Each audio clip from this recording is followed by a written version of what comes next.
నమస్కారం. రవి కిరణాల న్యూస్ వార్తలకు స్వాగతం. ముందుగా వార్తల్లోని ముఖ్యాంశాలు. మనిషి ఆయుష్ 120 ఏళ్లు సాధ్యమన్న సీఎం చంద్రబాబు. అధిక భోజనం ఆరోగ్యానికి హానికరమన్న చంద్రబాబు సూచన. దీర్ఘాయుష్కు నియంత్రిత జీవన శైలి అవసరమన్న వ్యాఖ్యలు. ఆరోగ్యంపై అవగాహన పెంచేలా సీఎం వ్యాఖ్యలు. కేసీఆర్ నోటీసుల వ్యవహారం రాజకీయ కక్షతోనేనన్న ప్రవీణ్ కుమార్ ఆరోపణ. తెలిసిన అడ్రస్ కు కాకుండా గోడలకు నోటీసులు అంటించడంపై ఫైర్. కాంగ్రెస్ అధికార దుర్వినియోగం చేస్తోందన్న ఆర్ఎస్ ప్రవీణ్. ప్రజాస్వామ్య విలువలకు విరుద్ధంగా నోటీసుల డ్రామా. కృష్ణా గోదావరి జలాల్లో ఒక్క చుక్క వదులుకోమన్న ఉత్తమ్. గత పాలనలో నీటి విషయంలో మోసం జరిగిందన్న విమర్శ. తెలంగాణ హక్కుల కోసం కేంద్రంతో పోరాటానికి సిద్ధం. సాగునీటి పరిరక్షణపై కాంగ్రెస్ ప్రభుత్వం రాజీ పడదన్న హామీ. చివరి కౌన్సిల్ సమావేశంలో మేయర్ భావోద్వేగ ప్రసంగం. 11,460 కోట్ల జీహెచ్ఎంసీ బడ్జెట్ కు ఆమోదం. నిరసనల మధ్యను ప్రజా ప్రయోజనాలకు ప్రాధాన్యం. పదవి లేకున్నా నగరాభివృద్ధికి నిబద్ధత కొనసాగుతుందన్న మేయర్. కేసీఆర్ నోటీసుల పేరుతో కాంగ్రెస్ డైవర్షన్. పాలిటిక్స్ చేస్తున్నారని కార్నే ప్రభాకర్ విమర్శలు. ఎర్రవెల్లి అడ్రస్ తెలిసిన నోటీసుల డ్రామా ఎందుకన్న ప్రశ్న. గోడలకు నోటీసులు రాజకీయ కక్షకు నిదర్శనమన్న కార్నే. అసలు సమస్యల నుంచి ప్రజల దృష్టి మళ్లించేందుకే నోటీసుల వ్యవహారమని వెల్లడి. తెలంగాణలో అభివృద్ధి జరగాల్సిన సమయంలో కాంగ్రెస్ ప్రభుత్వం డైవర్షన్ పాలిటిక్స్ చేస్తుందని మాజీ ఎమ్మెల్సీ కార్నే ప్రభాకర్ తీవ్రంగా విమర్శించారు. కేసీఆర్ గత 15 ఏళ్లుగా ఎర్రవెల్లి నివాసంలో ఉంటున్న విషయం ప్రజలందరికీ తెలుసని ఆయన గుర్తు చేశారు. అలాంటప్పుడు సిట్ అధికారులకు కేసీఆర్ అడ్రస్ తెలియదా అని ప్రశ్నించారు. కాంగ్రెస్ మంత్రులే 2 సార్లు ఎర్రవెల్లి నివాసానికి వెళ్లి కేసీఆర్ ను ఆహ్వానించారని గుర్తు చేస్తూ అటువంటి పరిస్థితిలో నందినగర్ నివాసానికి వెళ్లి గోడకు నోటీసులు అంటించడం అనవసరమని అన్నారు. ఇది పూర్తిగా రాజకీయ కక్షతో చేసిన చర్యగా అభివర్ణించారు.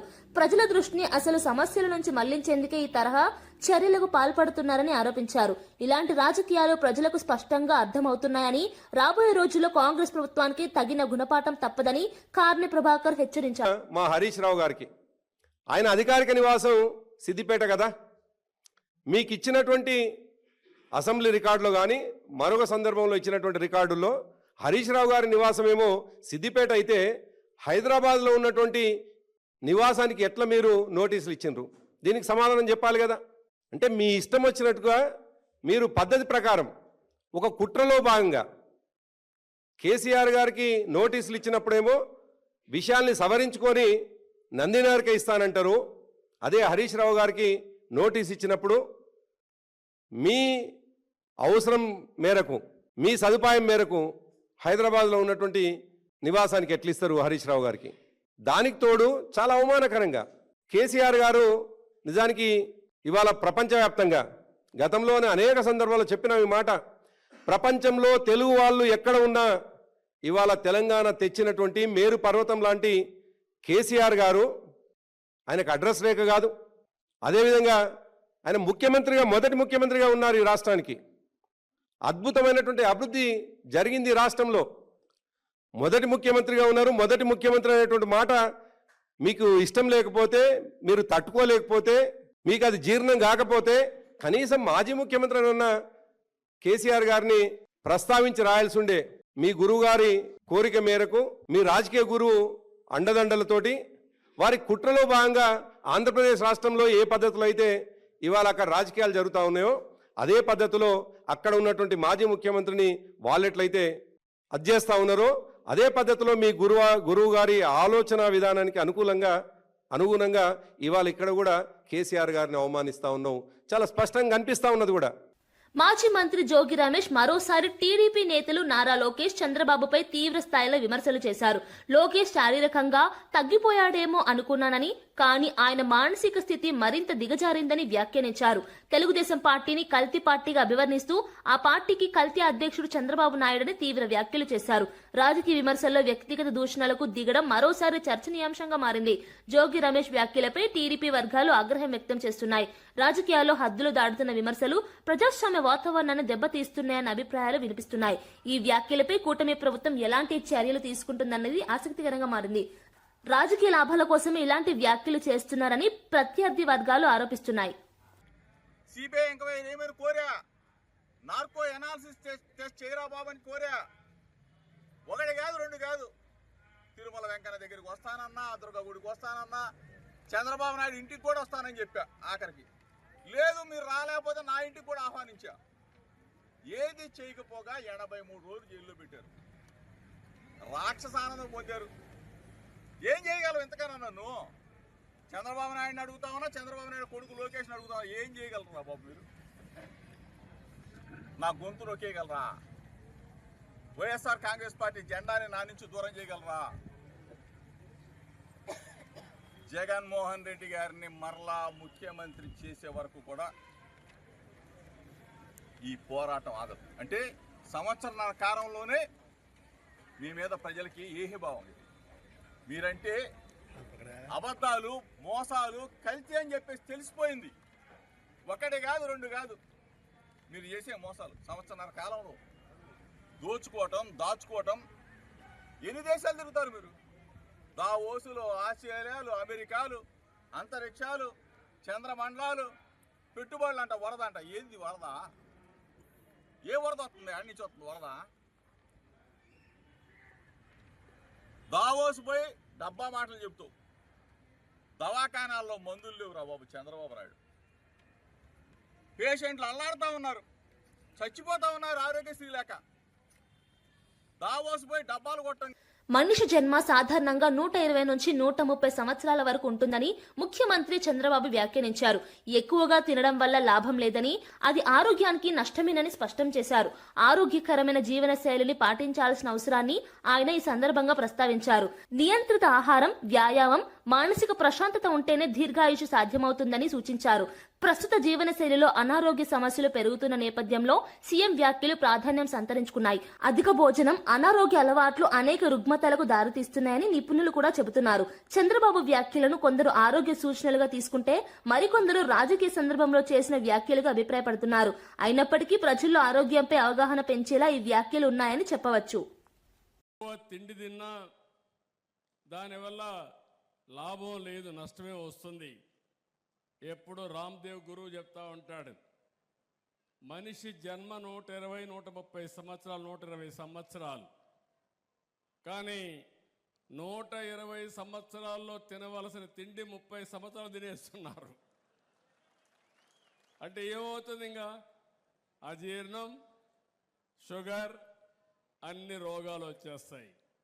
అక్కడి నుంచి భగవంతుడిచ్చిన ఆయుస్సుని మనం చేజేతులారా తగ్గించుకునే పరిస్థితికి వస్తున్నాం. అందుకనే మితంగా తినడం. తినే తిండి కూడా మీరు ఆలోచించుకోవాలి. మనం తిండే తిండి పౌష్టికాహారం తింటున్నామా?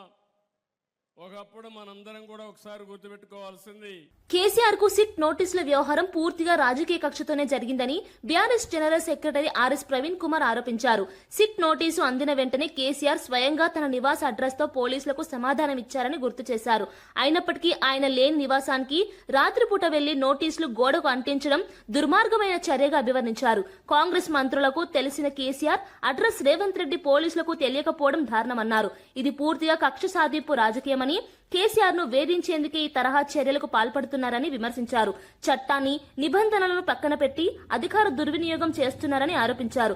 ఇలాంటి చర్యలు ప్రజాస్వామ్య విలువలకు విరుద్ధమని, ప్రజలు అన్నింటినీ గమనిస్తున్నారని హెచ్చరించారు.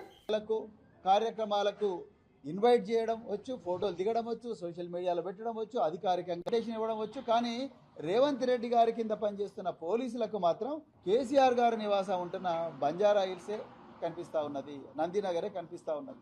అక్కడ గోడకు అంటించి వచ్చిండ్రు. ఇంతకన్నా దుర్మార్గమైన కక్షపూరిత రాజకీయం ఏమన్నా ఉంటుందా? ఒకసారి తెలంగాణ ప్రజలు ఆలోచించాలి. నేను దాంట్లో లీగల్ పాయింట్స్ కూడా చెప్తాను, ఎందుకు నోటీస్ అంచడం తప్పు అనేది. మీరు మరి హైదరాబాద్ నగర పోలీసులు కేసీఆర్ గారు ఆ నోటీస్ తీసుకొని వారు వెంటనే, ఆ నోటీసు అందిన వెంటనే, నోటీసు వారికి సమాచారం అందిన వెంటనే వారు వెంటనే ఏం చెప్పిండ్రు? అయ్యా, నేను మర్కుక్ మండలం ఎర్రవల్లి గ్రామంలో ఉంటున్నాను, నా వయసు 65 సంవత్సరాలకు పైబడ్డది. చట్ట ప్రకారం 65 సంవత్సరాల పైబడ్డ వ్యక్తులను మీరు వాళ్ళు ఎక్కడుంటే అక్కడనే వాళ్ళతో మాట్లాడాలి, వాళ్ళని విచారించాలి, అంతే తప్ప మరి నేను పరిస్థితి లేదని చెప్పిన తర్వాత కూడా మళ్ళీ కక్షతోని మళ్ళీ నందినగర్ పోయి మళ్ళీ ఫేస్ చేశాను. ఒక లీడర్ ఆఫ్ అపోజిషన్, తెలంగాణ తొలి ముఖ్యమంత్రి, ప్రతిపక్ష పార్టీ నాయకులు మీ మంత్రులే పోయి వారింటికి పోయి అడ్మిటేషన్ కార్డులు ఇస్తారు, కానీ మీకు మాత్రం నందినగరే కనిపిస్తున్నది. ఈ మార్కుకు రావడానికి మీకు ఇష్టం లేదు. అంటే ఎంత కక్ష రేవంత్ రెడ్డి మనసులో ఉన్నదో, ఇలా ఎంత కక్ష, ఎంత వివక్ష. తెలంగాణ రాష్ట్రం ఏర్పడడానికి నీటి అంశమే ప్రధాన కారణమని నీటిపారుదల శాఖ మంత్రి ఉత్తమ్ కుమార్ రెడ్డి స్పష్టం చేశారు. కానీ తెలంగాణ ఏర్పడిన తర్వాత గత బీఆర్ఎస్ పాలనలో నీటి విషయంలో తీవ్ర మోసం జరిగిందని ఆరోపించారు. గత ప్రభుత్వ తప్పిదాలను సరిదిద్దుకుంటూ తెలంగాణ హక్కులను కాపాడటమే కాంగ్రెస్ ప్రభుత్వ లక్ష్యమని తెలిపారు. కృష్ణా, గోదావరి నది జలాల విషయంలో ఒక్క చుక్క నీటిని కూడా వదులుకోబోమని తెలంగాణ ప్రజలకు, రైతులకు హామీ ఇచ్చారు. నీటి హక్కుల కోసం కేంద్రంతో, ఇతర రాష్ట్రాలతో పోరాటం చేయడానికి ప్రభుత్వం సిద్ధంగా ఉందన్నారు. సాగునీటి ప్రాజెక్టుల ద్వారా రైతులకు పూర్తి స్థాయిలో నీరు అందించడమే తమ లక్ష్యమని చెప్పారు. కాంగ్రెస్ ప్రభుత్వం నీటి పరిరక్షణ విషయంలో ఎలాంటి రాజీ పడదని ఉత్తమ్ కుమార్ రెడ్డి స్పష్టం చేశారు. కృష్ణా జలాలపై, అదేవిధంగా గోదావరి నదీ జలాలపై ఒక్క చుక్క నీరు కూడా వదులుకోము. ఈ విషయంలో తెలంగాణ ప్రజలకి, రైతులకి స్పష్టంగా తెలియజేస్తున్నాం. మేము వచ్చిన తర్వాతనే డిసెంబర్ 7, 2023 ముఖ్యమంత్రి రేవంత్ రెడ్డి గారు, ఉప ముఖ్యమంత్రి భట్టి గారు, నేను ఇరిగేషన్ మంత్రిగా ప్రమాణ స్వీకారం చేసిన తర్వాత, తెలంగాణలో కాంగ్రెస్ ప్రభుత్వం వచ్చిన తర్వాతనే కృష్ణా, గోదావరి నదీ జలాల విషయంలో మరి తెలంగాణ నీటి హక్కును కాపాడుకోవడానికి మేము సర్వశక్తులొడ్డించి పోరాడుతున్నాం. ఒక్క నీటి చుక్క కూడా వదులుకోవడానికి మేము సిద్ధంగా లేము. ఏ పోరాటానికైనా సిద్ధము. ఆంధ్రప్రదేశ్ ప్రభుత్వంపై అన్ని ఫోరంలలో మరి మన నీటి హక్కులు కాపాడుకోవడానికి మనం పోరాటం చేస్తున్నాం. కేంద్ర ప్రభుత్వం దగ్గర, న్యాయ వ్యవస్థలో, ట్రిబ్యునల్లో, సుప్రీంకోర్టులో. జీహెచ్ఎంసీ కౌన్సిల్ చివరి సమావేశంలో మేయర్ గద్వాల విజయలక్ష్మి భావోద్వేగంగా ప్రసంగించారు. ఇది తన చివరి కౌన్సిల్ సమావేశమని పేర్కొంటూ పదవిలో లేకున్నా హైదరాబాద్ అభివృద్ధి పట్ల తన నిబద్ధత కొనసాగుతుందని తెలిపారు. సమావేశం సందర్భంగా సభ్యుల నిరసనల మధ్య 11,460 కోట్ల బడ్జెట్ కు ఆమోదం లభించింది. నగర మౌలిక వసతులు, డ్రైనేజీ, రోడ్లు, పరిశుభ్రత, ప్రజాసేవల మెరుగుదల కోసం ఈ బడ్జెట్ కీలకమని అధికారులు వివరించారు. అయితే కొన్ని అంశాలపై ప్రతిపక్ష సభ్యులు తీవ్ర అభ్యంతరాలు వ్యక్తం చేయడంతో సమావేశం ఉద్రిక్తంగా మారింది. అయినప్పటికీ ప్రజా ప్రయోజనాలకు దృష్టిలో ఉంచుకుని బడ్జెట్ ఆమోదం పొందిందని మేయర్ తెలిపారు. నగరాభివృద్ధి కోసం అందరూ కలిసి పనిచేయాలని ఆమె పిలుపునిచ్చారు. జీహెచ్ఎంసీ హెడ్ ఆఫీస్ లో బడ్జెట్ ఆమోదు కోసం నిర్వహిస్తున్న ఈ కౌన్సిల్ సమావేశం నా పదవీ కాలంలో చివరి సమావేశం కావడం ఎంతో భావోద్వేగ క్షణం. ఈ వేదికపై చివరిసారిగా మాట్లాడుతున్న ఈ సందర్భంలో మీ అందరి సహకారానికి నేను హృదయపూర్వక కృతజ్ఞతలు తెలియపుచ్చుకుంటున్నాను. మన పాలనా కాలంలో నగర అభివృద్ధి లక్ష్యంగా మౌలిక సదుపాయాల విస్తరణ, పారిశుద్ధ్య వ్యవస్థ బలోపేతం, solid waste management, flood mitigation, prevention measures, road development, junction improvement, పౌర సేవల డిజిటలైజేషన్, ప్రజారోగ్య కార్యక్రమాలు వంటి అనేక కీలక నిర్ణయాలు తీసుకున్నాం. ఇవన్నీ ప్రజలకు మెరుగైన సేవలు అందించాలనే ఒక్క లక్ష్యంతోనే చేపట్టాం. ఈ కృషికి గుర్తింపుగా జిహెచ్ఎంసి జాతీయ స్థాయిలో అనేక అవార్డులు, ప్రశంసలు, గుర్తింపులు పొందడం మనందరికీ గర్వకారణం. ప్రజలకు మరింత వేగవంతమైన, పారదర్శకమైన, బాధ్యతాయుతమైన సేవలు అందించడంలో మనం సాధించిన పురోగతి రాబోయే తరాలకు బలమైన పునాది అవుతుందని నాకు పూర్తి విశ్వాసం ఉంది. పదవి ముగిసిన హైదరాబాద్ పట్ల నా ప్రేమ, నా బాధ్యత, నిబద్ధత ఎప్పటికీ తగ్గదు. భవిష్యత్తులో కూడా హైదరాబాద్ నగరం మరింత అభివృద్ధి చెందాలి. ప్రజలకు మరింత మెరుగైన జీవన ప్రణాళికలు అందాలి అన్నది నా హృదయపూర్వక ఆకాంక్ష. ఈ ప్రయాణంలో నాకు తోడుగా నిలిచిన ప్రతి ఎక్స్ అఫీషియో సభ్యులకి, ప్రతి కార్పొరేటర్లకు, కమిషనర్ గారికి, ప్రతి అధికారి, ప్రతి సిబ్బందికి నా ధన్యవాదాలు తెలుపుకుంటున్నాను. చివరిగా నాకు ఈ గొప్ప బాధ్యతను అప్పగించిన నగర ప్రజలకు నేను శిరస్సు వంచి నమస్కరిస్తున్నాను. తిరుమల శ్రీవారి లడ్డు అంశంపై రాజకీయ విమర్శలు తీవ్రతరం అవుతున్నాయి. ఈ విషయంలో ముఖ్యమంత్రి హోదాలో ఉన్నవారు పవిత్రమైన ప్రసాదంపై ఆరోపణలు చేయడం సరికాదని శ్రీకాంత్ రెడ్డి విమర్శించారు. లడ్డు తయారీలో జంతు కొవ్వు, ఫిష్ ఆయిల్ వాడారని ఆరోపణలు చేయడం భక్తుల మనోభావాలను తీవ్రంగా దెబ్బతీస్తుందని అన్నారు. ఈ అంశాన్ని రాజకీయ లబ్ధి కోసం ఉపయోగించుకోవడం సనాతన ధర్మానికి అవమానమని వ్యాఖ్యానించారు. ఈ వివాదంలో పవన్ కళ్యాణ్ కూడా రాజకీయ హంగామా చేశారని విమర్శలు చేశారు. తిరుమల వంటి పవిత్ర క్షేత్రాన్ని రాజకీయాలకు దూరంగా ఉంచాలని, భక్తుల విశ్వాసాన్ని కాపాడాల్సిన బాధ్యత పాలకులదేనని ఆయన పేర్కొన్నారు.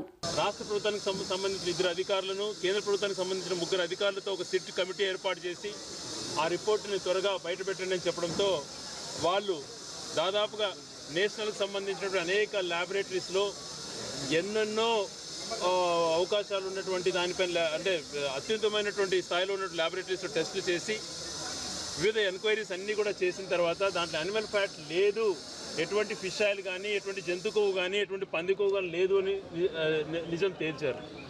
దాదాపుగా ఈ సంవత్సరం రోజులు భక్తులైతే, ముఖ్యంగా మాంసాలకు దూరంగా ఉండేటువంటి బ్రాహ్మణ సోదరులు కానీ, వైశ్యులు కానీ, అనేక మంది సెంటిమెంటల్గా తాము శాకాహారపరమైనటువంటి ఫుడ్ తీసుకునేటువంటి అనేక మంది ఎంతో మనోవేదనకు గురయ్యారు. వాళ్ళందరూ కూడా రిలీఫ్ అయ్యి దేవుడు అనేవాడు తనే ఈ టెస్ట్ చేయించుకొని నిజాలు బయటికి తెప్పించడాన్ని వాళ్ళు సంతోషపడుతుంటే, తెలుగుదేశం ప్రభుత్వం మాత్రం అరే ఇదేంది నిజాలు తెలిపి మాపైకి వచ్చింది బాణం అని చెప్పి ఇప్పటికీ సిగ్గుపడకుండా ఇంకా నిందలు మాట్లాడుతూనే ఉన్నారు. ఇంకా దాంట్లో ఏదో ఉంది, ఆ సిట్ కమిటీనే తప్పు, ఆ ల్యాబులే తప్పు అని మాట్లాడే నీచ స్థితికి దిగజారిపోయారు.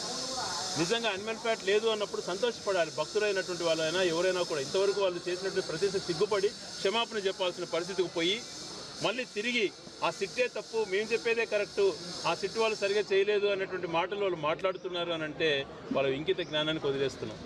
అందుకే ఈ రోజున పట్టణంలో ఉన్నటువంటి నాయకుల్లో మా వైఎస్ఆర్సీపీ నాయకులతో, మున్సిపల్ చైర్మన్ గారు కానీ, కౌన్సిలర్లు కానీ, వివిధ మండలాధ్యక్షులు వీళ్ళందరితో కలిపి, పార్టీ నాయకులందరితో కలిసి ఈరోజు మేము దేవుని ప్రార్థించాం. చంద్రబాబు నాయుడు గారికి మంచి బుద్ధిని ప్రసాదించండి. ఆంధ్రప్రదేశ్, తెలంగాణలో తన సమావేశాలకు అనుమతులు ఇవ్వడం లేదని కేఏ పాల్ ఆరోపించారు. అందుకే చెన్నైలో సమావేశం నిర్వహించాల్సి వస్తుందని తెలిపారు. అంతర్జాతీయ పరిస్థితులపై వ్యాఖ్యానిస్తూ బటన్ నొక్కితే 3వ ప్రపంచ యుద్ధం వచ్చే ప్రమాదం ఉందని అన్నారు. అందుకే తాను అమెరికాలో ఉండి ప్రపంచ నేతలతో చర్చలు జరుపుతున్నానని చెప్పారు. ప్రపంచ శాంతి, మానవతావాదమే తన లక్ష్యమని పేర్కొన్నారు. దేశంలో రాజకీయ వాతావరణం భిన్నంగా మారిందని, ప్రజాస్వామ్య హక్కులపై ఆంక్షలు పెరుగుతున్నాయని ఆందోళన వ్యక్తం చేశారు. తన కార్యకలాపాలకు అనుమతులు నిరాకరించడం ప్రజాస్వామ్యానికి విరుద్ధమని ఆయన వ్యాఖ్యానించారు. నాకు పర్మిషన్ ఇవ్వట్లే.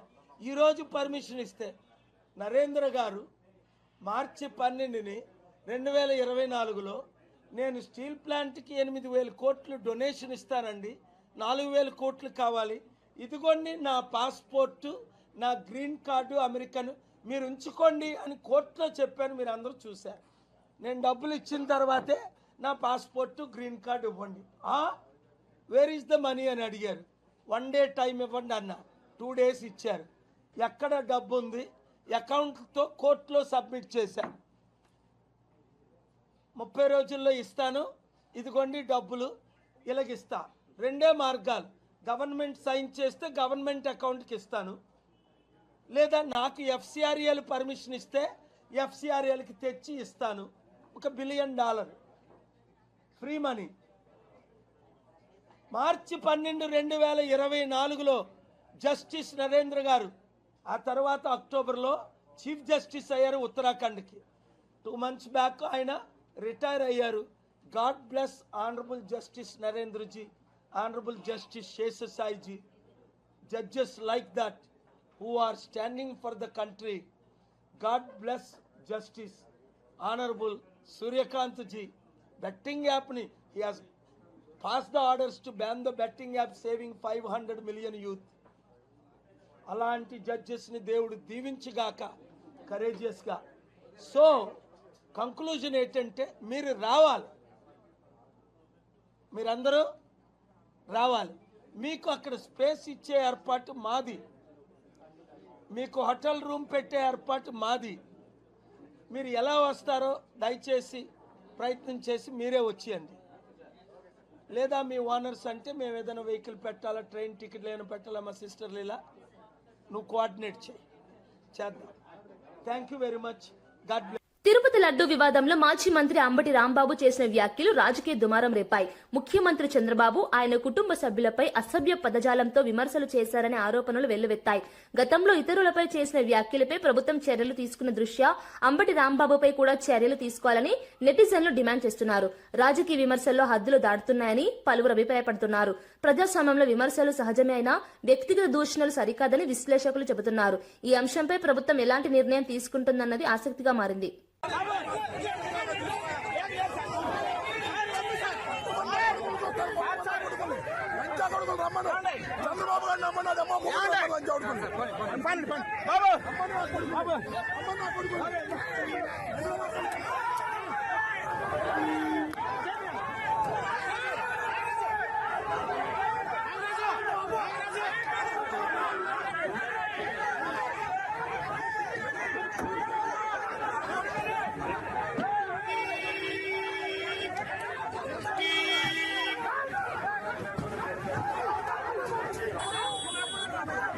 తిరుమల లడ్డూ తయారీ కేసులో వైసీపీ నేతలు క్లీన్ చిట్ వచ్చిందని ప్రచారం చేయడాన్ని పయ్యావుల తీవ్రంగా ఖండించారు.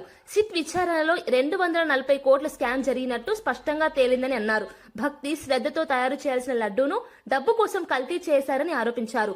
జంతు అవశేషాలు ఉన్నాయని సిట్ నివేదికలో పేర్కొన్నట్లు చెప్పారు. ఈ అంశాన్ని తేలికగా తీసుకోవడం భక్తుల విశ్వాసాన్ని దెబ్బతీస్తుందని వ్యాఖ్యానించారు. తిరుమల లడ్డూ వంటి పవిత్ర ప్రసాదంపై జరిగిన అవకతవకలను కఠినంగా శిక్షించాలని డిమాండ్ చేశారు. టీటీడీ తిరుమల తిరుపతి దేవస్థానం లడ్డూలలో కల్తీ, అందులో జంతు కొవ్వు అవశేషాల మీద చర్చ జరుగుతున్నటువంటి నేపథ్యంలో వైఎస్ఆర్సీపీ పార్టీ నేతలేదో తమకు క్లీన్ చిట్ ఇచ్చినట్టుగా విపరీతమైనటువంటి ప్రచారం చేసుకుంటున్నారు. దేవదేవుడికి భక్తితోటో ప్రేమతోటో అభిమానంతోటో చేయాల్సినటువంటి ఈ ప్రక్రియలో వీళ్ళు ధన సంపాదనకు చూసేటువంటి ప్రయత్నం చేశారు. ఆ తర్వాత ఇవాళ సిట్ క్లియర్గా చెప్పింది దాదాపు 240 కోట్ల రూపాయల ఫ్రాడ్ జరిగింది. ఇందులో 4 కోట్ల రూపాయలు చిన్న అప్పన్న అకౌంట్లకు వచ్చాయి, అక్కడి నుంచి ఇతర అకౌంట్లకు మళ్లించబడ్డాయి. ఆ ఎవరి అకౌంట్లకు పోయినాయి అనేటువంటిది కూడా బయటికి రావాలి. ప్లస్ క్యాష్ ఇచ్చారు అనేటువంటిది ఇవన్నీ కూడా వెలుగులోకి రావాలి. ఇది ఒక ఆస్పెక్ట్. ఇందులో జంతు కొవ్వు అవశేషాలు ఉన్నాయి అనేటువంటిది రిపోర్ట్ ఇచ్చింది. ఆ రిపోర్ట్నే గౌరవ ముఖ్యమంత్రి గారు మా ఎన్డీఏ సమావేశంలో చెప్పారు. చెప్పాలా లేదా? ముఖ్యమంత్రి గారు చెప్పింది నిజము అనేటువంటిది సిట్ నిర్ధారించింది. మరి వైఎస్ఆర్సీపీ నాయకులు మాత్రం మాకేదో క్లీన్ చిట్ వచ్చింది, జంతువుల కొవ్వు లేదు అని ఎక్కడ చెప్పింది? ఏ రిపోర్ట్లో చెప్పారు? శ్రీశైలంలో కరివేన సత్రం ప్రహారీ గోడ కూల్చివేత ఘటనపై ఏర్పడిన రాజకీయ సామాజిక విమర్శలకు Srisailam trust board chairman Pothuganta Ramesh Naidu స్పష్టత ఇచ్చారు. అధికారుల మధ్య సరైన సమాచార సమన్వయం లేకపోవడం వల్లే ఈ పరిస్థితి తలెత్తిందని, ఇందులో ఎలాంటి దురుద్దేశాలు లేవని ఆయన పేర్కొన్నారు. భక్తుల సౌకర్యాలే ప్రధాన లక్ష్యంగా పాలక మండలి, దేవస్థానం పనిచేస్తుందని స్పష్టం చేశారు. శ్రీశైల క్షేత్రంలో వసతులు, భద్రత, శుభ్రత మెరుగుపరచడమే ఉద్దేశమని, వాస్తవాలు తెలుసుకోకుండా ఆరోపణలు చేయడం సరికాదన్నారు. భక్తుల్లో అపోహాలు తొలగించేందుకు అధికారులు పూర్తి వివరాలు వెల్లడించాలని ఆయన సూచించారు. మీరు గత 5 సంవత్సరాల పరిపాలనలో మీరే ఈ దేవస్థానం ధర్మకర్తల మండలి చైర్మన్ గా వైసీపీ ప్రభుత్వం ఉంది. ఆనాడు మీరు బోర్డులో తీర్మానం చేసి 35 సెంట్లు స్థలం దేవస్థానం తీసుకోవాలని చెప్పి తీర్మానం చేయడం జరిగింది. మీరు గతంలో తీర్మానం చేసి ఈ రోజు ఇటువంటి మాటలు మాట్లాడడం ఎటువంటిది? ఉట్టికెక్కలేనమ్మా స్వర్గానికి ఎక్కినట్టుగా ఇలాంటి మాటలు మాట్లాడడం మంచిది కాదు. భక్తుల మనోభావాలు దెబ్బతీసే విధంగా ఇలాంటి వ్యవహారం చేయకూడదు. మేము దేవస్థానం కానీ, మా అధికారులు కానీ, మా ధర్మకర్తల మండలి కానీ ఏ ఒక్కరికి కూడా మేము వ్యతిరేకం కాదు. కాబట్టి మీరు ఇటువంటి అన్నీ కూడా పక్కన పెట్టి ఇక్కడ వాస్తవాలు వచ్చి చూడండి. మేము జరిగిన వెంటనే సంఘటనా స్థలంలోకి వెళ్ళి చూడడం జరిగింది. అక్కడ ఒక 4-5 అడుగుల గోడ ప్రహరీ మాత్రమే దెబ్బతిన్నది. తిరిగి అక్కడంతా క్లీన్ చేయించి వాళ్ళని కట్టుకోమని కూడా చెప్పడం జరిగింది. తదుపరి కమిషనర్ గారు ఏ ఉత్తర్వులు ఇస్తారో దాని ప్రకారంగానే మేము ముందుకెళ్తాం. మరొకసారి మీ అందరికి కూడా విజ్ఞప్తి చేయడం ఏంటంటే, ఎవరు కూడా ఈ సోషల్ మీడియాలో వచ్చేది చూసి ఆందోళన చెందకుండా, ఎటువంటి అపోహలకు తావు ఇవ్వకూడదని మరొకసారి తెలియజేస్తున్నాను. ఓం నమః శివాయ. తిరుమల లడ్డు వివాదం నేపథ్యంలో కర్నూలులోని వెంకటేశ్వర స్వామి ఆలయంలో వైసీపీ నేత ఎస్వి మోహన్ రెడ్డి శుద్ధి కార్యక్రమాలు నిర్వహించారు. లడ్డు ప్రసాదంపై జరిగిన దుష్ప్రచారం భక్తుల మనోభావాలను దెబ్బతీసిందని ఆయన ఆవేదన వ్యక్తం చేశారు. ఆలయంలో ప్రత్యేక పూజలు నిర్వహించి ఆలయ ప్రాంగణాన్ని శుద్ధి చేయించడం ద్వారా స్వామివారిపై జరిగిన అపవాదులు తొలగించాలని ప్రార్థించారు. రాజకీయ ప్రయోజనాల కోసం దేవాలయాలను వాడుకోవడం సరికాదని పేర్కొన్న ఆయన భక్తి విషయంలో రాజకీయాలు చేయడం తగదన్నారు.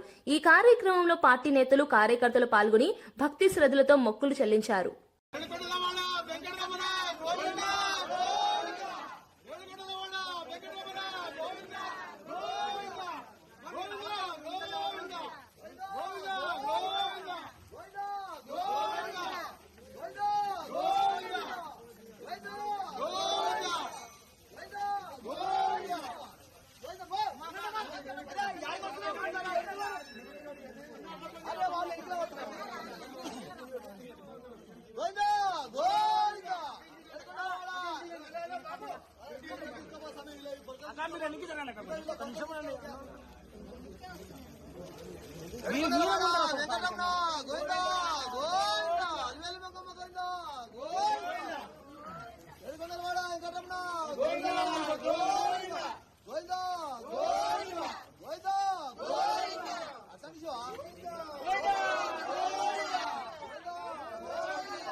మాజీ ఎమ్మెల్యే ప్రసన్న కుమార్ రెడ్డి ముఖ్యమంత్రి చంద్రబాబు నాయుడుపై తీవ్ర వ్యాఖ్యలు చేశారు. పదవి కోసం చంద్రబాబు ఏ స్థాయికైనా దిగజారుతారని విమర్శించారు. ఎన్టీఆర్ ను పదవి నుంచి తొలగించడం మానసిక హత్యతో సమానమని వ్యాఖ్యానించారు. తిరుమల లడ్డు అంశంలో విష ప్రచారం చేయడం ద్వారా భక్తుల విశ్వాసాన్ని దెబ్బతీశాయని ఆరోపించారు. వెంకటేశ్వర స్వామి భక్తుల మనోభావాలతో చెలగాటమాడిన వారిని దేవుడు క్షమించడని ఆయన అన్నారు. ఈ వ్యాఖ్యలు రాజకీయ వర్గాల్లో తీవ్ర చర్చకు దారితీశాయి. చంద్రబాబు నాయుడు పదవి కోసం దేనికైనా తెగిస్తాడు. ఉదాహరణ, పిల్లనిచ్చిన మామ ఎన్టీ రామారావు గారినే వెన్నుపోటు పొడిచి ఆ పదవి నుంచి తొలగించి మానసికంగా ఎన్టీ రామారావు గారిని హత్య చేసినటువంటి వ్యక్తి చంద్రబాబు నాయుడు. ఈరోజు సాక్షాత్తు వెంకటేశ్వర స్వామి గారినే అడ్డం పెట్టుకొని లడ్డు, నెయ్యి, కల్తీ అని దుష్ప్రచారం చేసి జగన్మోహన్ రెడ్డి గారికి, వైవి సుబ్బారెడ్డి గారికి, కరుణాకర్ రెడ్డి గారికి వీళ్ళందరికీ అంటగట్టి ఒక ప్రచారం చేశాడు. సిబిఐ ఈరోజు నిర్ధారణ చేసింది దాంట్లో కల్తీ లేదు అని. ఎంత పనికిమాలిన రాజకీయాలు చేస్తాడు అని అంటే చంద్రబాబు నాయుడు నిజంగా ఒక అనిపిస్తుంటుంది అప్పుడప్పుడు. దేవుడు కూడా మంచోళ్ళని త్వరగా తీసుకెళ్ళిపోతాడు, చెడ్డోళ్ళను మాత్రం లేటుగా తీసుకెళ్తాడు. అందుకు ఒక ఉదాహరణ కూడా చెప్తాను. అలిపిరి దగ్గర నక్సలైట్స్ చంద్రబాబు నాయుడు కారు పేల్చేసిన విషయం కూడా మీకు గుర్తుంటుంది. దానికి కూడా వెంకటేశ్వర స్వామి భయపడిపోయి ఈ ఎత్తుబారుడు కానీ ఇక్కడ చనిపోతే అపవాదం నాకు వస్తుంది అన్నట్టు పక్కకు నెట్టేశాడు చంద్రబాబు నాయుడిని. ఆయనకు కూడా భయము చంద్రబాబు అంటే. ఈరోజు వెంకటేశ్వర స్వామినే రాజకీయంగా బయటకు లాగి ఒక తిరుమల తిరుపతి దేవస్థానం అనంటే ఒక పవిత్రమైనటువంటి దేవస్థానం. అందరూ కూడా వర్గాలకు అతీతంగా, కులాలకు అతీతంగా అందరూ కూడా ఆ భగవంతుడిని ప్రార్థించుకుంటుంటారు. సనాతన ధర్మం పట్ల వైసీపీకి నిజంగా నమ్మకం ఉందా అని టీడీపీ నేత అనిత ప్రశ్నించారు. వెంకటేశ్వర స్వామి విషయంలో వైసీపీ నేతలు ప్రజల మనోభావాలను తీవ్రంగా దెబ్బతీశారని విమర్శించారు. విదేశాల్లో ఉన్న భారతీయులు కూడా తిరుమల స్వామిని ఎంతో భక్తితో పూజిస్తారని గుర్తు చేశారు. లడ్డు ప్రసాదం విషయంలో జరిగిన వ్యవహారంలో కోట్ల రూపాయల అవకతవకలు జరిగాయని ఆరోపించారు. తప్పులను ఒప్పుకోకుండా చంద్రబాబు, పవన్ కళ్యాణ్, లోకేష్లపై నెట్టే ప్రయత్నం చేస్తున్నారని మండిపడ్డారు. ప్రజలను క్షమాపణ కోరాలని డిమాండ్ చేశారు. వాళ్ళకి ప్రత్యేకంగా నేను ధన్యవాదాలు, నమస్కారాలు తెలియజేసుకుంటున్నా. ఎందుకంటే తను చాలా కష్టపడి ఈ రోజు ఒక రాజకీయంగా ఒక పొజిషన్ లో, ఇంత చిన్న వయసులో అంత పెద్ద పొజిషన్ లోకి రావాలంటే చాలా కష్టపడాలి. అటువంటి కష్టం పడి సుమారుగా గౌరవ్ నారా లోకేష్ గారు వెనకాతల యువగలం పాదయాత్రలో ఎన్ని రోజులు సార్ నడిచారు, అన్ని రోజులు కూడా తను కూడా నడిచాడు. అదే కాకుండా అంతకు ముందు కూడా ఎక్కడైనా ఒక చిన్న యాజిటేషన్ జరిగితే ఫస్ట్ మాకు వచ్చిన న్యూస్ ఏంటంటే ప్రణవ్ గోపాల్ అరెస్ట్ అని వచ్చేదన్నమాట. ఫస్ట్ స్క్రోలింగ్ కూడా మాకు అంటే ఎక్కడ కూడా స్టూడెంట్ వింగ్ అసోసియేషన్కి అధ్యక్షుడిగా చేసిన తర్వాత ఎక్కడ చిన్న అన్యాయం జరిగినా స్టూడెంట్స్కి కానీ పార్టీకి సంబంధించి కానీ అక్కడ నేను ఉన్నాను అని చెప్పి వెళ్ళటమే కాకుండా వాళ్ళకు భరోసాగా నించునేవాడు. మేము ఎక్కడైనా పోరాటం చేస్తే నేను వస్తానని చెప్పి తన టీంతో పాటు వచ్చి నుంచునేవాడు. అలా కష్టపడి ఈరోజు ఒక మంచి పొజిషన్లోకి రావటమే కాకుండా ఒక మంచి పొజిషన్లోకి రావటం ఒక ఎత్తు అయితే దాన్ని నిలబెట్టుకోవడం చాలా పెద్ద పని. దాన్ని నిలబెట్టుకోవడంలో కూడా ఈ రోజు అబ్బాయి సస్టైన్ అయ్యి పెద్దలందరూ అంటే వైజాగ్ లో సీనియర్ మోస్ట్ ఎంతమంది ఉంటారో ఒకసారి మీరు ఆలోచించండి. 3 జిల్లాలకి సంబంధించిన విఎంఆర్డీఏ, అలాంటి 3 జిల్లాలకి సంబంధించిన విఎంఆర్డీఏలో సీనియర్ మోస్ట్ ఎమ్మెల్యేలు కానీ మంత్రులు కానీ ఎంతమంది ఉంటారు? వాళ్ళందరినీ కూడా ఈరోజు ఒక రకంగా చెప్పాలంటే వాళ్ళందరితో కోఆర్డినేషన్తో ముందుకెళ్తూ ఈరోజు ఒక మంచి పేరుతో ముందుకు నడుస్తున్న మన ప్రణవ్ గోపాల్కి మళ్ళీ ఒకసారి నేను మనస్ఫూర్తిగా మైక్రోపేట నియోజకవర్గం తరఫున నేను ధన్యవాదాలు తెలియజేసుకుంటూ, అదేవిధంగా మనందరికీ కూడా విఎంఆర్డీఏ వీసీ గారు తేజ్ భరత్ గారు ఐఏఎస్ కేసీఆర్ కు నోటీసులు ఇచ్చిన తీరుపై బీఆర్ఎస్ నేత ఆర్ఎస్ ప్రవీణ్ కుమార్ తీవ్రంగా స్పందించారు. రేవంత్ రెడ్డికి ఒక న్యాయం, కేసీఆర్ కు మరో న్యాయమా అని ప్రశ్నించారు. గ్రూప్ 1 పేపర్ లీక్ కేసులో రేవంత్ రెడ్డికి జూబ్లీహిల్స్ నివాసంలోని నోటీసులు ఇచ్చిన విషయాన్ని గుర్తు చేశారు. కేసీఆర్ విషయంలో మాత్రం కావాలనే గోడలకు నోటీసులు అంటించడం కుట్రపూరిత చర్యగా విమర్శించారు. ఇది రాజకీయ కక్షతో చేసిన వ్యవహారమని, ప్రజలు ఈ అన్యాయాన్ని గమనిస్తున్నారని పేర్కొన్నారు. ఇప్పుడు అసలు విషయానికి వస్తాం. మన ముఖ్యమంత్రి రేవంత్ రెడ్డి గారు అఫీషియల్ డేటా ప్రకారము, ఆయన ఎలక్షన్ అఫిడవిట్లో సమర్పించిన రికార్డుల ప్రకారము ఆయన అడ్రస్ వచ్చేసి 1-209. ఇది రేవంత్ రెడ్డి గారి ఎలక్షన్ అఫిడవిట్ అండి. 1-209 కొడంగల్ గ్రామము, వికారాబాద్ జిల్లా, తెలంగాణ. పిన్ కోడ్ వచ్చేసి 509338. ఇది రేవంత్ రెడ్డి గారి ఎలక్షన్ అఫిడవిట్. అఫీషియల్ రికార్డ్ ప్రకారము రేవంత్ రెడ్డి గారి ఎలక్షన్ అఫిడవిట్ వచ్చేసి ఇది. ఆయన అడ్రస్ కొడంగల్ 1-209. కానీ 2023లో మార్చి 20వ తారీఖు నాడు 2023 మార్చి 20వ తారీఖు నాడు ఇదే హైదరాబాద్ నగర పోలీసులు రేవంత్ రెడ్డి గారికి ఆయన హైదరాబాద్ నివాసంలో నోటీస్ సర్వ్ చేసిండు. ఎందుకు? కొడంగల్ అడ్రస్ పెట్టిన రేవంత్ రెడ్డి, ఆయన ఉండేది హైదరాబాద్లో కాబట్టి ఆయన హైదరాబాద్ నివాసంలో ఆయనకు సర్వ్ చేసిండు. ఎప్పుడు గ్రూప్ 1 క్వశ్చన్ పేపర్ల లీకేజీలో వేసిన సిట్టులో ఆయన విచారించడం కోసం మార్చి 20 నాడు 2023వ సంవత్సరంలో ఇదే రేవంత్ రెడ్డి గారి ఇంటికి పోయి, హైదరాబాద్ ఇంటికి పోయి సర్వ్ చేసిండు. ఎందుకు? ఆయన హైదరాబాద్లోనే ఉంటున్నాడని చెప్పేసి. ఆయన ఇప్పుడు కూడా అదే ఇంట్లో ఉంటున్నాడు, హైదరాబాద్ ఇంట్లోనే ఉంటున్నాడు. కానీ ఎలక్షన్ అఫిడవిట్లో మాత్రం 1-209 కొడంగల్ అని ఉంది. అంటే రేవంత్ రెడ్డి గారికి ఒక న్యాయం, ఎందుకంటే ఆయన ముఖ్యమంత్రి, హోంమంత్రి. కేసీఆర్ గారికి ఇంకో న్యాయం. ఇదెక్కడి సమానత్వ హక్కు, ఇదెక్కడి చట్టము? ఏ విధంగా ఇంత ఘోరమైన వివక్ష ఎట్లా చూపిస్తున్నారు మీరు? కేసీఆర్ గారిని కుట్రపూరితంగా వివక్షతోని ముప్పు తిప్పలు పెట్టాలని, వేధించాలని, తెలంగాణ ప్రజల ముందు తెలంగాణ ప్రజల నుండి కేసీఆర్ గారిని వేరు చేయాలని మీరు శత విధాల ప్రయత్నం చేస్తూ ఉన్నారు. అది మీ వల్ల కాదు. మీరు ఎన్ని జన్మలెత్తినా మీరు చేయలేరు ఆ పని, మీ వల్ల కాదు. వార్తలు ముగించే ముందు ముఖ్యాంశాలు మరోసారి. మనిషి ఆయుష్ 120 ఏళ్లు సాధ్యమన్న సీఎం చంద్రబాబు. అధిక భోజనం ఆరోగ్యానికి హానికరమన్న చంద్రబాబు సూచన. దీర్ఘాయుష్కు నియంత్రిత జీవన శైలి అవసరమన్న వ్యాఖ్యలు. ఆరోగ్యంపై అవగాహన పెంచేలా సీఎం వ్యాఖ్యలు. కేసీఆర్ నోటీసుల వ్యవహారం రాజకీయ కక్షతోనేన్న ప్రవీణ్ కుమార్ ఆరోపణ. తెలిసిన అడ్రస్ కు కాకుండా గోడలకు నోటీసులు అంటించడంపై ఫైర్. కాంగ్రెస్ అధికార దుర్వినియోగం చేస్తోందన్న ఆర్ఎస్ ప్రవీణ్. ప్రజాస్వామ్య విలువలకు విరుద్ధంగా నోటీసుల డ్రామా. కృష్ణా గోదావరి జలాల్లో ఒక్క చుక్క వదులుకోమన్న ఉత్తమ్. గత పాలనలో నీటి విషయంలో మోసం జరిగిందన్న విమర్శ. తెలంగాణ హక్కుల కోసం కేంద్రంతో పోరాటానికి సిద్ధం. సాగునీటి పరిరక్షణపై కాంగ్రెస్ ప్రభుత్వం రాజీ పడదన్న హామీ. చివరి కౌన్సిల్ సమావేశంలో మేయర్ భావోద్వేగ ప్రసంగం. 11,460 కోట్ల జీహెచ్ఎంసీ బడ్జెట్ కు ఆమోదం. నిరసనల మధ్యను ప్రజా ప్రయోజనాలకు ప్రాధాన్యం. పదవి లేకున్నా నగరాభివృద్ధికి నిబద్ధత కొనసాగుతుందన్న మేయర్. కేసీఆర్ నోటీసుల పేరుతో కాంగ్రెస్ డైవర్షన్, పాలిటిక్స్ చేస్తున్నారని కార్నే ప్రభాకర్ విమర్శలు, ఎర్రవెల్లి అడ్రస్ తెలిసిన నోటీసుల డ్రామా ఎందుకన్న ప్రశ్న, గోడలకు నోటీసులు రాజకీయ కక్షకు నిదర్శనమన్న కార్నే, అసలు సమస్యల నుంచి ప్రజల దృష్టి మళ్లించేందుకే నోటీసుల వ్యవహారమని వెల్లడి.